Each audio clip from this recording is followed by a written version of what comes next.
Let's talk about your home's heating and cooling system. It's probably one of the most complex and definitely one of the most expensive things you own. And, when it breaks, it's not just an inconvenience, it's a full-blown, high-stress, high-cost emergency. So in this explainer, we're going to arm you with the knowledge you need to take back control, make smarter decisions, and maybe, just maybe, prevent that next big breakdown. You know that feeling, right? That pit in your stomach the moment you realize the air coming from your vents is the exact opposite of what you want it to be. It's a universal homeowner nightmare, and it pretty much always seems to happen at the worst possible time. But is it just rotten luck? Well, not really. The timing of these failures, it's not a coincidence at all.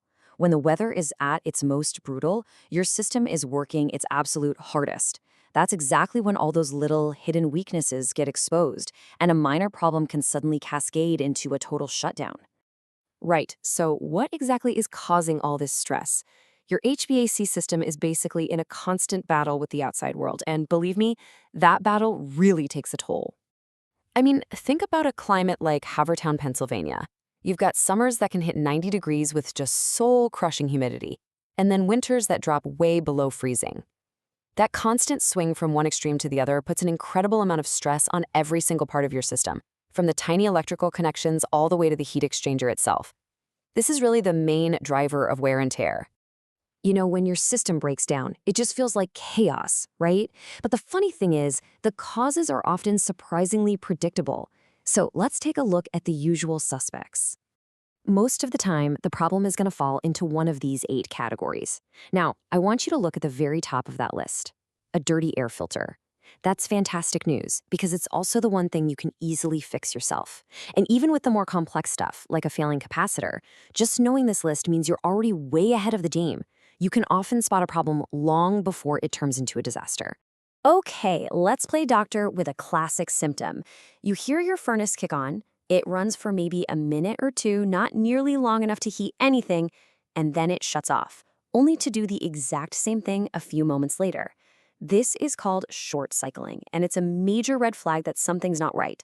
So, what's causing it? Well, it could be a few things. Maybe a faulty flame sensor. That's a little safety gadget that makes sure gas is actually burning. Or it might be a bad limit switch, which is kind of like a thermometer that tells the furnace to shut down if it gets dangerously hot. It could even be something as simple as your thermostat being in a bad spot, like right in a sunbeam. Or, and this is a surprisingly common mistake, it could mean your entire system is just too big for your house. All right, let's switch gears to a classic summer nightmare. Your house isn't getting cool, so you go check the unit and you see actual ice, like real ice, built up on the copper lines. I know, it sounds totally bizarre to see ice on a hot day, but it is a huge signal that something is seriously wrong with either the airflow or the refrigerant in your system. There are 3 main culprits here. It could be a refrigerant leak, which means the system just can't absorb heat the way it's supposed to. But more often than not, you know what it is? Restricted airflow. And where does that come from? A clogged air filter. See? Number 1 on our list, showing up again. Or it could be a blower motor that's on its way out and isn't pushing enough air across the coil. So once you figure out what the problem is, it can lead to a really tough and usually very expensive choice. The tech hits you with the news, it's a major part, and the repair bill is going to be steep. So what do? How do you know if you're making a smart fix or just throwing good money into a system that's about to die anyway? It can feel like a total gamble. Well, guess what? You don't have to gamble. There's this brilliant little guideline called the $5,000 rule that just strips all the emotion out of the decision and gives you a clear, numbers-based answer.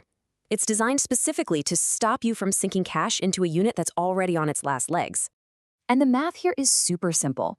You just take the age of your system, in years, and multiply it by the repair cost you were quoted.